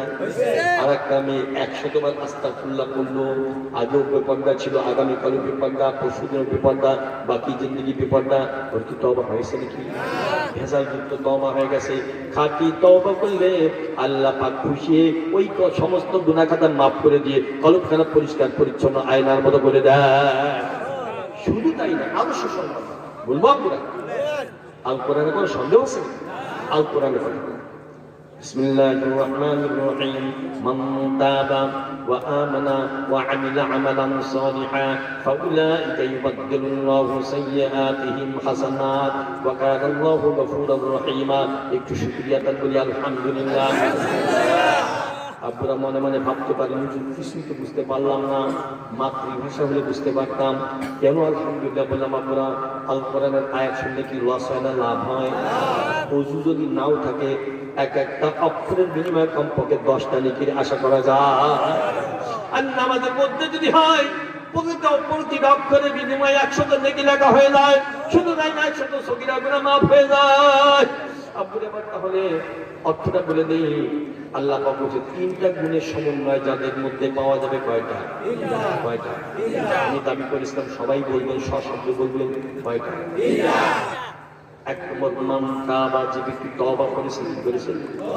ভেজাল যুক্ত না, খাঁটি তওবা ওয়া আমানা, তার যদি ঈমানটাও থাকে কয়টা হলো? তওবা ঈমান কয়টা হলো? ওয়া আমিলা আমালান সালিহা, যদি এখন নেক আমলও শুরু করে দিয়ে থাকে কয়টা হলো? এরপরে সুসংবাদ বলবো নাকি আমরা? কবে বলবো? আগামী বছর এসে বলি। হয়তো আপনারা বলবেন না পোস্টারও নাম থাকবে আপনার, কিন্তু আপনি হয়তো জমিনে থাকবেন না। এই বছরই ঘটনা ঘটছে। হাফেজ জাকির হোসেন কত বড় বক্তা, কত শ্রোতা, সারা বাংলাদেশে ওয়াজ করতে এসেছিল মাদারীপুর। এরপর ফেরার পথে দুনিয়া থেকে চলে গেছে। পোস্টারটা এখন সাজানো আছে, ডাইনিতে একবার কত তারিখ লেখা আছে। ওরা ইন্তজাম করতেছিল, প্রস্তুতি নিচ্ছিল। জাকির সাহেব একটু দুনিয়াতে নাই, এই জন্য আজকেই হওয়া দরকার সিদ্ধান্ত। কথা ঠিক না? আজকে বলে দেয় সুসংবাদ। হ্যাঁ, আল্লাহ পাকের কারণে আল্লাহ পাক বলছে এই তিনটা গুণের সমন্বয় যাদের মধ্যে পাওয়া যাবে কয়টা? এক নম্বর মান তাবা, দুই নম্বর আমানা, তিন নম্বর আমিলা আমালান সালিহা ফাউলাইকা ইউবাদদিলুল্লাহু সাইয়্যাতিহিম হাসানাত। ওর যত পাপ ছিল, যত গুনাহ ছিল, শুধু মাফ করা হবে তাই না, যত পরিমাণ পাপের মালিক ছিল এত পরিমাণ নেকের মালিক সে হয়ে যাবে। তাহলে কেন নিরাশা? এই যুবক, তোমার আমল নামে 50,000 গুনাহ যদি লেখা হয়, তুমি খাঁটি তওবা করবার সাথে সাথে তোমার 50,000 গুনাহ মাফ হয়ে যাবে। অর্থাৎ বাম পাশের কথার কথা গুনাহ লেখা হয়, ডান পাশে লিখতে হয়। কত হাজার বলেছিলাম? 50,000 গুনাহ। খাঁটি তওবা করলো, গুনাহ কে রাখছে নাকি? পাতাটা খালি হয়ে গেছে। আল্লাহ খালি কিন্তু রাখবেন না। ওই যুবক এখন থেকে নেক আমল শুরু করে দিলে যতদিন পর্যন্ত ওই খাতা, ওই পাতা 50,000 নেকি দিয়ে পরিপূর্ণ না হবে, এতদিন তাকে কবরের দিকে ডাক দেওয়া হবে না। আপনারা কয়টা গুণ? 3টা। এক নম্বর কোনটা? তওবা, খাঁটি তওবা। 2 নম্বর ঈমান ঠিক রাখতে হবে। 3 নম্বর নেক আমল। আব্বুরা, আমি একটা আমলের কথা বলেছি শুধু পুরুষের, আর মহিলাদের জন্য একটা বলেছি। তা টোটাল নেক কাজগুলো করার দরকার না কি বলে? আর যত গুনাহ আছে সব গুনাহ পরিহার করার দরকার আছে। এরকম কঠিন সিদ্ধান্ত নেওয়ার সাহস কারো হতেও পারে। হেদায়েতের মালিক কি? আমি কি পারবো নাকি? আপনাদের অন্তর পরিচালন আমি করি না, আল্লাহ পাক করে। আল্লাহ পাক ইচ্ছে করলে পারেন কি পারেন না? হেদায়েতের মালিক কে? আল্লাহ। এটা প্রমাণ না? যত ওয়াজ মাহফিল আপনারা কিশোরগঞ্জের মানুষ অনেক ওয়াজ শুনে থাকেন, দেখুন তো প্রত্যেক বক্তার জবান থেকে এই বাক্য শুনেছেন কিনা? আজকে আমিও বলেছি, প্রত্যেক বক্তা বলে থাকেন, মসজিদের খতিব সাহেবও বলে থাকেন। দেখুন তো, মান ইয়াহদিহিল্লাহু ফালা মুদিল্লা লাহু ওয়া মান ইউদ্লিলহু ফালা হাদিয়া লাহু। শুনেছেন? হ্যাঁ, কিন্তু আমার মনে হয় অর্থ কিন্তু সবাই বলতে পারবে। আলেম ওলামা যারা আছেন তারা বলতে পারে। আজকে কি অর্থটা বলে দেবে? তাহলে বুঝতে পারবেন বক্তা আমাদের প্রত্যেকটা মাহফিলে কি বোঝাতে চায়। মান ইয়াহদিহিল্লাহু ফালা মুদিল্লা লাহু, আল্লাহ পাক যাকে হেদায়েত দান করতে চান কোন মানুষ তাকে গুমরাহ করতে পারে না। দেখেছেন, ওয়াজ করার আগেই কিন্তু বলে ওয়া মান ইউদ্লিলহু ফালা হাদিয়া লাহু, আল্লাহ পাক যাকে হেদায়েত থেকে বঞ্চিত রাখতে চান কোন মানুষ তার গলায় হিদায়াতের মালা পরাতে পারে না। হিদায়াতের মালিক কে? আল্লাহ। এখন বলতো হুজুর এটা আগেকার বলেন নাই, এত টাকা পয়সা কালেকশন করলাম, মাইকেল লাইটের পোস্টারিং হলো, এত বক্তা দাওয়াত দিলাম, এত টাকা কালেকশন করলাম, হিদায়াতের মালিক যখন আল্লাহই, আমরা কেন এত কষ্ট করতেছি? প্রশ্ন আসতেও তো পারে, কথা ঠিক না বেঠিক? এর একটা জবাব আছে কিনা? তারপরে তো সাঁতার কাটতেছি মাত্র, একটু চেষ্টা করতেছি মাত্র, সাঁতার কাটতে কাটতে জান্নাতের ঘাটে পৌঁছাতে চাই। আমাদের চেষ্টা যদি আল্লাহ পাক পছন্দ করেই না, আল্লাহ পাকের রহমানের হাত দিয়ে ধরেও ফেলতে পারে, ওই জান্নাতের ঘাটে আল্লাহ পাক পৌঁছাতে পারেন কি পারেন না? শুধু চেষ্টা করতেছি, শুধু তাই না, আল্লাহ পাকের খাস রহমত কার উপরে কখন পড়বে জানি না। এমনকি মুরব্বীদের দোয়া, ওলামায়ে কেরামের দোয়া, এখন তো রাসূল নাই, ওলামায়ে কেরাম তো আছেন নাই, রাসূল সাল্লাল্লাহু আলাইহি ওয়াসাল্লাম তাদের দোয়ার উসিলায় আমাদের মতো দুষ্ট পাপিষ্ঠ আহম্মক আল্লাহ পাক আমাদেরকে হেদায়েত দান করতে পারেন কি পারেন না? আর কি উদাহরণ দিব নাকি আপনারা? আপনাদের জানা বিষয় আপনাদের জন্য অর্জিত অর্জন হবে, জানেন আবার জানবেন অর্জিত অর্জন বলবো নাকি? সব আপনাদের জানা। আবার একটা নাম আপনাদের জবান থেকে শুনতে চাই, যে মানুষটা রাসূলুল্লাহ সাল্লাল্লাহু আলাইহি ওয়াসাল্লামের মাথা আনতে রওনা করেছিল, নাম বলে তো? তখন রাদিয়াল্লাহু হয়নি, শুধু রাদিয়াল্লাহু তখন হয় না, মাথা আনতে চায় কেন? তাও আপনারা জানেন যে কাফের মুশরিকরা দেখলো যেভাবে দাওয়াত শুরু হয়েছে, লা ইলাহা ইল্লাল্লাহু মুহাম্মাদুর রাসূলুল্লাহ, যাকে যাকে মানুষ এভাবে যদি মুসলমান হতে থাকে ওদের হাতে নেতৃত্ব থাকবে না, এই একটা আশঙ্কায় তারা কি করলো, রাসূলুল্লাহ সাল্লাল্লাহু আলাইহি ওয়াসাল্লামকে প্রলোভন দেওয়া শুরু করলো, ভয় দেখানো শুরু করলো, অনুরোধ করতে লাগলো। আল্লাহ পাকের হাবিব যখন স্পষ্ট বলে দিলেন, না আমার হাতে এক হাতে চাঁদ যদি এনে দাও, আর এক হাতে সূর্য যদি এনে দাও, আমি আমার দায়িত্ব পালন করেই ছাড়ব। ওরা নিরাশ হয়ে গেল। বিরাট বিশাল কনফারেন্স আহ্বান করা হলো, দুর্ধর্ষ চরিত্রের মানুষগুলোকে দাওয়াত দেওয়া হলো, মস্তান সন্তানী সেদিকে দাওয়াত দেওয়া হলো। ওখানে ওমর দাওয়াত ছিল কি ছিল না? ছিল। এবার বলে 100 লাখ পুরস্কার দেওয়া হবে যে মুহাম্মাদের মাথায় এনে দিতে পারবে সাল্লাল্লাহু আলাইহি ওয়াসাল্লাম। কেউ সাহস করে না। কর্ণক থেকে একটা আওয়াজ ভেসে আসলো, আমি মাথায় এনে দিব। কে বলেছিল? কে বলেছিল? সবাই খুশি লাগে না? এইবার হয়তো পারবে, এমন মাইক দায়িত্ব নিয়েছে, নিশ্চয় হয়তো আনতেও পারে। এবার ওমর রওনা করেছিল। আব্বুরা জানা থাকলে বলেন, হাতে কিছু ছিল না? হাত খালি ছিল? হাতে কি ছিল? রওনা করেছিল, মাথা আনতে যায়। প্রতিমধ্যে অনেক ঘটনা, এটা আমি বলবো না, লম্বা হয়ে যাবে। শেষের ঘটনাগুলো বলতে চাই। রাসূলুল্লাহ সাল্লাল্লাহু আলাইহি ওয়াসাল্লাম সাহাবায়ে কেরামকে নিয়ে বসা। সাহাবায়ে কেরাম দেখেন ওমর ধেয়ে আসতেছে, হাতে কি ছিল? এই অবস্থা দেখলে সাহাবায়ে কেরামকে নিশ্চিন্তে বসে থাকতে পারে নাকি? প্রত্যেকের খাতার থেকে খসখস খসখস করে তরবারি টেনে বের করা শুরু করলেন। এবার রাসূলুল্লাহ সাল্লাল্লাহু আলাইহি ওয়াসাল্লাম জিজ্ঞাসা করেন, হে সাহাবারা কি হয়েছে বলো? ইয়া রাসূলুল্লাহ, আপনি কি দেখেন না ওমর ধেয়ে আসতেছে, তার হাতে তরবারি, আমরা বেঁচে থাকতে আপনাকে আঘাত দিবে, এইটা আমরা মানতে পারবো না। ওকে প্রতিরোধ করবার জন্য আমরা প্রস্তুতি সম্পন্ন করতেছি। এদিকে আল্লাহ পাকের হাবিব কি যেন বুঝে ফেলেছেন, ডাক দিয়ে বলে, হে সাহাবারা, ব্যস্ত হওয়া লাগবে না। তোমরা কি মনে করে নিয়েছো এমনটা হতে পারে? ওমর হয়তো মুসলমান হওয়ার জন্য আসতেছে। ওমর হাজির। রাসূলুল্লাহ সাল্লাল্লাহু আলাইহি ওয়াসাল্লাম দাবি আর আবেগের সাথে বলেন, ওমর আর কতকাল তুমি নাফরমানি করবা? আল্লাহ পাকের জমিনকে আর কতকাল নাপাক করবা? ওমর মাথা ঝাঁকিয়ে ঝাঁকিয়ে বলে, ইয়া রাসূলুল্লাহ, কথা দিচ্ছি ওমর আর বেয়াদবি করবে না। তাহলে বলো কি জন্য হাজির হয়েছো? বলে, ইয়া রাসূলুল্লাহ, ওমর আজকে মুসলমান হতে চায়। আল্লাহ পাকের হাবিব খুশি, আশেপাশের ফেরেশতারা খুশি, আসমান জমিন খুশি, আল্লাহ পাকও তো খুশি হয়ে গেছেন। কথা ঠিক না বেঠিক? আব্বুরা অনেক বড় পিপাসার পর সামান্য একটু পানি দিলে পিপাসা কম হয় না, বেশি মনে হয়। এখন পিপাসা আরো বেড়ে গেছে। এখন ডাক দিয়ে বলি, ইয়া রাসূলুল্লাহ, যে সত্য, যে ন্যায়, যে হক, যে আলো, যে হেদায়েত, এর সন্ধান আল্লাহ পাক আমাদেরকে দান করেছেন, এইটা তো গোপনে রাখবার বিষয় না। ওমর তো মুসলমান হয়ে গেছে, চলেন আজকে যাই। আজকের থেকে প্রকাশ্যে বাইতুল্লাহ শরীফ তওয়াফ চলবে। আল্লাহ পাকের হাবিবের জবান থেকে বের হয়ে গেল, আল্লাহু আকবার, আল্লাহু আকবার। কত সুন্দর একটা মিছিল সেদিন রওনা করেছিল। কাফের মুশরিকের অপেক্ষা করতেছে, মাথা নিয়েই আসবে। দূর থেকে দেখে কানা ঘোষা শুরু করলো। বলে, না রে না, কি যেন একটা ঘটে গেছে। গতকালের ওমরের আচরণ আর আজকের আচরণ তো একরকমের মনে হয় না। ওমর আস্তে আস্তে কাছাকাছি হাজির। এখন তো ওমর রাদিয়াল্লাহু তাআলা হয়ে গেছেন।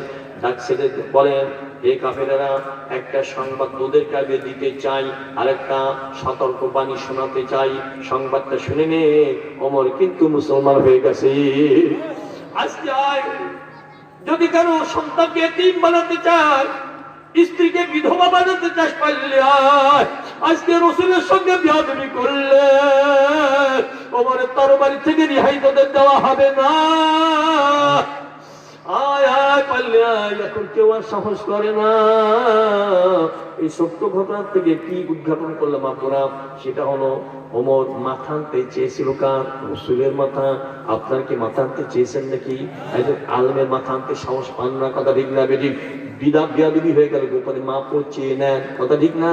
যে আলেম ওলামা বিয়াদবি যদি অভিশাপ দিয়ে দেয়, আমি ধ্বংস হয়েও যেতে পারি। কথা ঠিক না বেঠিক? আপনার হয়তো কিছু পাপ, আমাদের হয়তো কিছু পাপ হয়েও যেতে পারে। পরিবেশগত কারণে হয়তো আত্মীয় পালার পরে দলের পালায় পড়ে, বন্ধুদের পালায় পড়ে। শুধু একটাই প্রশ্ন করতে চাই, যে মানুষটা রসুলের মাথা আনতে চায়, এই মানুষটা ইসলামের দ্বিতীয় খলিফা যদি বলতে পারে, আমাদের গুনাহখানা মাফ করে দিয়ে আল্লাহ পাক অন্তত আমাদের নামটা অধিদপ্তরে নিজেও দিতে পারেন কি পারেন না? এই বিশ্বাস কার কার একটু দেখতে চাই, কার কার বিশ্বাস আমাদের আপনি কবুল করে নেন। প্রত্যেকের ঘরে আপনি হেদায়েতের মালা পরিয়ে দেন। আপনার একটা সুসংবাদ শোনাই।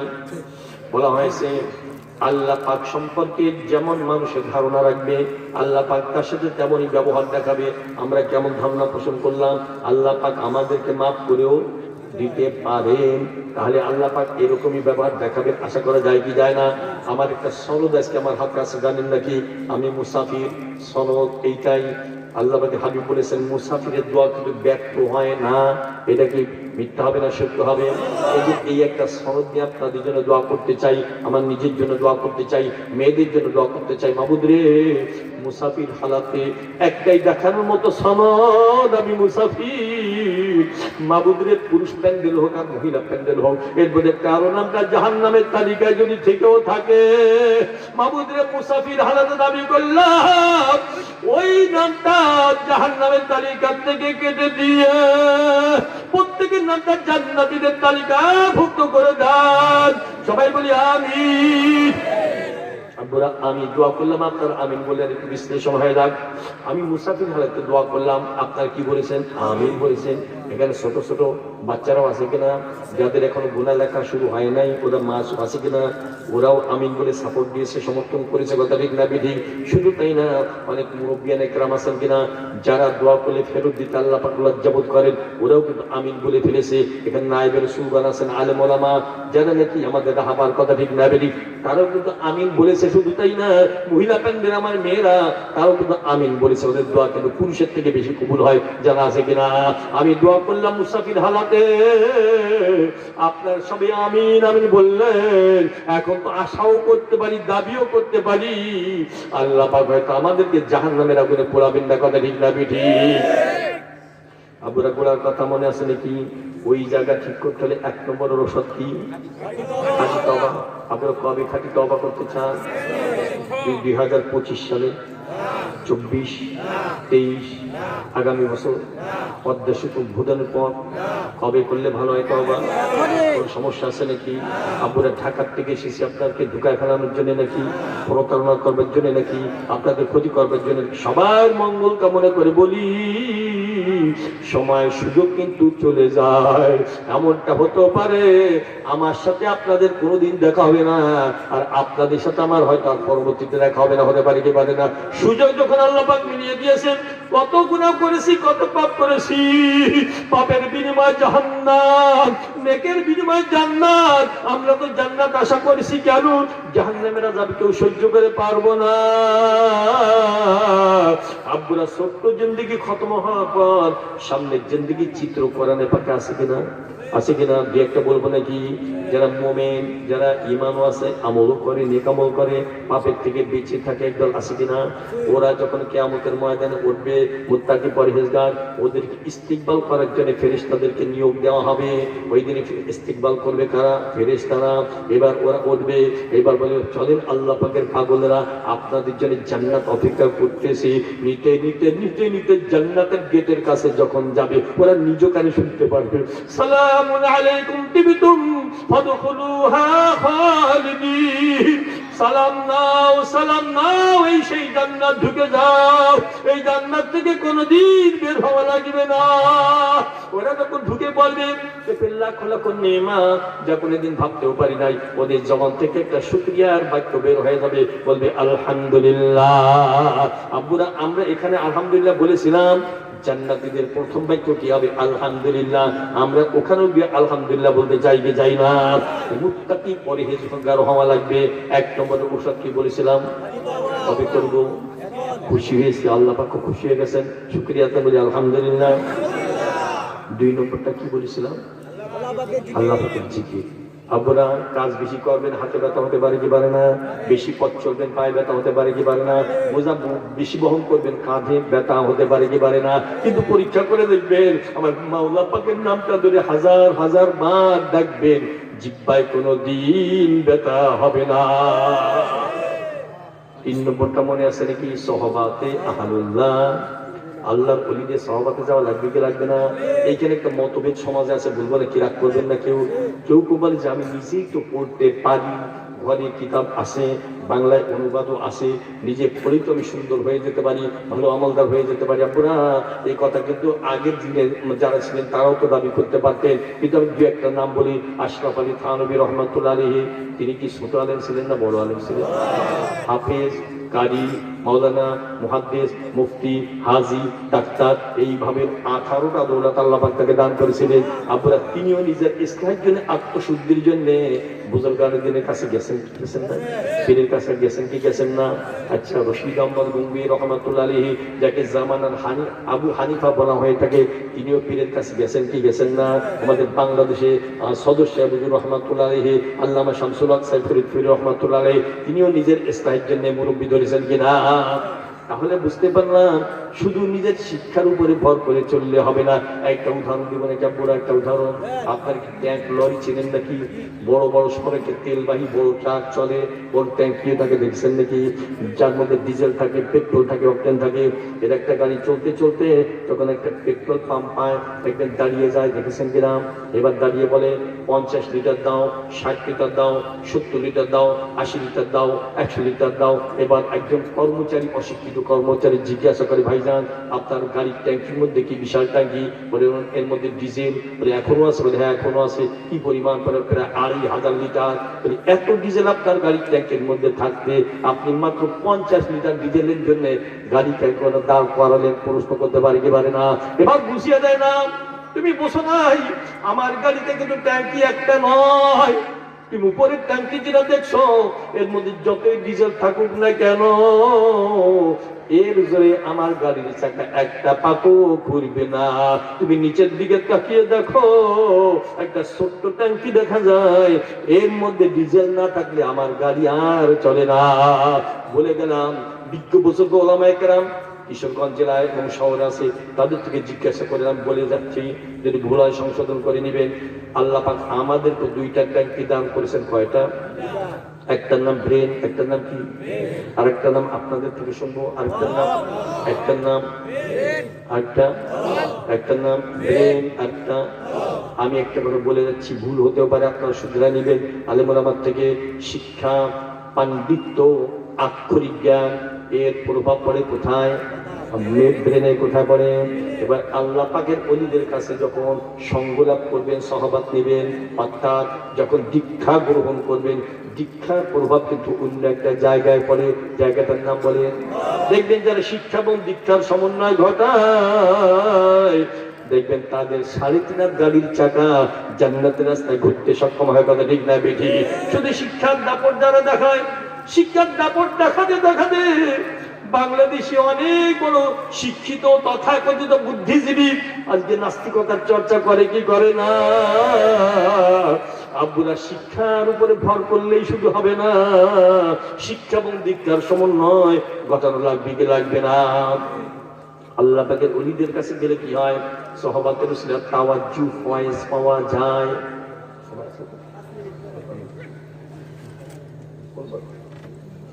আব্বুরা, ভুল বললে শুদ্ধ হয় না, সুযোগ আছে, বলবো নাকি? তাওয়াজ্জুহ ফয়েজ পাওয়া যায়। তাওয়াজ্জুহ ফয়েজ বলে একটা জিনিস আছে না, আধ্যাত্মিক যে সংযোগ, নিসবাত, এর মাধ্যমে যারা ছাত্র, শাগিরেদ, সালেক, মুরিদ তাদেরকে ইসলাহ করার চেষ্টা করে, তাই না? একটা সত্য ঘটনা কি যাবে আছে, আজকে আপনাদের বলতে চাই, বলবো? হ্যাঁ, আচ্ছা, এই নামটা কি আপনাদের জানা আছে? ইমাম বাতিমুল্লাহ সাহেব রহমতুল্লাহ, নামটা জানা আছে? কত বড় বুজুর্গ আশিক ছিলেন। একদিনের ঘটনা, ওনার বাড়িতে কিছু মেহমান আসছে। কি আছে আব্বুর? এখন তো মোড়ে মোড়ে বাজার আছে, তখন ছিল বাড়ি বাড়ি, এখন ফ্রিজ আছে, তখন ছিল বাড়িতে কোনো খাবার থাকলে মেহমানদারি করা যেত, না থাকলে মেহমানদারি করা যেত। ঠিক এই অবস্থায় মেহমান আসছে বাড়িতে, কিন্তু কোনো খাবারের ইন্তজাম নাই। আচ্ছা, মেহমান বাড়িতে আসলে মেহমানদারি যদি করা না যায়, মনে একটা পেরেশানি কাজ করে। আল্লাহ পাকের ওলি একবার বাড়ি থেকে বের হন, আবার ঘরে ঢোকেন, আবার বের হন। বাড়ির সামনে এক যুবকের দোকান ছিল, রুটির দোকান, খাবারের দোকান। যুবক লক্ষ্য করতেছে হুজুর একবার বের হন, একবার ঘরে ঢুকে যান। বুঝে ফেলেছেন নিশ্চয় কোনো পেরেশানি তার অন্তরে থাকতেও পারে। ডাক দিয়ে জিজ্ঞাসা করে, হুজুর আপনাকে বারবার ঘরে ঢুকতে দেখি, আবার বাইরে হতে দেখি, আপনার কি কোনো পেরেশানি আছে? বলে হ্যাঁ। যুবক কি বলবো, মেহমান আসছে, মেহমানদারি করবার কোনো অসুবিধা নাই। যুবক দেখো সুযোগ পেয়ে গেছি, বলে হুজুর আমি আপনাকে খেদমত করতে চাই, আপনি কোনো পেরেশানি হবেন না, পুরো পেরেশান হবেন না, অল্পক্ষণের মধ্যে আপনার ঘরের মধ্যে ইনশাল্লাহ খাবার সরবরাহ করব। খাবার পাঠিয়ে দেওয়া হলো। এবার মেহমানদার তৃপ্তি সহকারে আহার করলেন, আল্লাহ পাকের বলে মেহমানদারিও করলেন। এবার মনে মনে পরিকল্পনা করলেন আজকে যুবক এমন সময় এমন উপকারটা করলো, আজকে ওর খাবারের দাম, রুটির দাম যা চাবি আমি তাই দিয়ে দেব। মেহমান চলে গেছেন, যুবককে ডাকে, যুবক আসো, তুমি যে খাবার সরবরাহ করেছো, আমি তো মনে মনে সিদ্ধান্ত নিয়েছি তুমি আজকে রুটির দাম যা চাবে আমি তাই দিয়ে দেবো। যুবক কিন্তু আরো সুযোগ পেয়ে গেল, বলে হুজুর আমি যা চাবো তাই কি আপনি দিবেন নাকি? বলে ইনশাআল্লাহ, আল্লাহ পাক যদি ইচ্ছা করেন তাই দিবেন ইনশাআল্লাহ। হুজুর আমি টাকার জন্য এই কাজ করি নাই, পয়সার জন্য এটা করি নাই, দুনিয়ার কোনো সম্পদের জন্য করি নাই, আমাকে কোনো মূল্য যদি দিতেই চান আমাকে আপনার মতো বানিয়ে দেওয়া লাগবে। আল্লাহ পাকের ওলি চিন্তা করলেন অল্প বয়সী যুবক এত মারিফতের লোড তো টানতে পারবে না।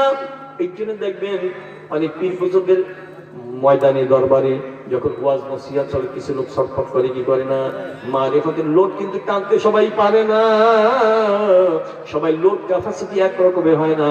বলে যুবক তুমি এইটা তো সহ্য করতে পারবে না, পাগলও হয়ে যেতে পারো, এমন তো মরেও যেতে পারো। যুবক বলে হুজুর আপনার মতো হয়ে যদি পাগল হয়ে যায়, রাস্তাঘাটে দৌড়াদৌড়ি করব, আমার কোনো আপত্তি নাই, আর আপনার মতো হয়ে যদি দুনিয়ার থেকে বিদায় নিয়ে যায় আমার কোনো আপত্তি থাকবে না। যুবক এমন ধরাই ধরলো। হুজুর বলেন, হুজুর মনে মনে ভাবেন ওয়াদাও করেছি পাগল তো ছাড়বে না। এই যুবক তুমি ওযু করো, কি করো, ওযু করে চলো আমার কামরায়, আমার হুজরায় চলো। ঢুকছেন, আল্লাহ পাকের ওলিও ঢুকছেন। এবার অনেকক্ষণ চলে যায়, ঘন্টার পর ঘন্টা চলে যায়, সাক্ষাৎকারীরা এসে অপেক্ষা করে, হুজুরও বের হন না, যুবক বের হন না। অপেক্ষা করতে করতে করতে করতে অবশেষে যখন দরজা খুলে দুইজন বের হচ্ছে, এখন কে ইমাম বাকি বিল্লাহ, কে রুচি আল্লাহ, এইটার পার্থক্য করা সম্ভব হয় না। এইটাকে ফায়দে ইত্তেহাদি বলা হয়। আবুরা বুখারী শরীফের ব্যাখ্যা গ্রন্থ যারা চর্চা করে থাকে তাদের থেকে জিজ্ঞাসা করবে যে ফাইল তাওয়াজ্জু কাকে বলে, কত প্রকার, দেখবেন তারা স্পষ্ট করে বলতে পারবে এইটাকে তাওয়াজ্জু, এইটা ইত্তেহাদি বলা হয়। অর্থাৎ পীরের কলব আর মুরিদের কলবের মধ্যে একাকার হয়ে যায়। আবুরা আল্লাহ পাকের ওলিদের সহবাতে গেলে লস হয় না লাভ হয়? রাগ করবেন নাকি? আবার আমি একটু উদাহরণ দেবো, কেউ সংকীর্ণতা দৃষ্টিতে দেখবেন না। কয়েকদিন আগে বরিশালে বিরাট একটা মাহফিল হয়ে গেছে না? কোন জায়গায় আপনারা তো গিয়েছিলেন, অনেক নতুন মানুষ গেছে না, যুবকেরা। আব্বুরা বলেন যারা গিয়েছিল বেনামাজি, এখন তাদেরকে নামাজের হালতে দেখা যায় কি যায় না? অ্যাডভার্টাইজ করার জন্য বলছিলেন, নগদ একটা উদাহরণ দেওয়ার জন্য বলছে আব্বুরা, কামেল পীর কিন্তু আমাদের এই কিশোরগঞ্জেও আছে, পার্শ্ববর্তী জেলাও আছে, সবার কাছে যেতে পারবেন, অবজ্ঞা করার কোনো সুযোগ নাই। শুধু একটা উদাহরণ দিয়ে বললাম। আব্বুরা তাহলে যাওয়ার পরে সহবাত ইখতিয়ারের পরে কিছু পরিবর্তন আশা করা যায় কি যায় না? এইটা ছিল 3 নম্বর। 4 নম্বরটা মনে আছে নাকি? আল কোরআন তেলাওয়াত করলে একটা জায়গা আলোকিত হয়, সেই জায়গাটার নাম কি? কোরআনের অক্ষর দেখতে কেমন? কালো, এর মধ্যে গোপনে থাকে কি? হেদায়েতের আলো। আব্বুরা কোরআন সম্পর্কে শেষ করে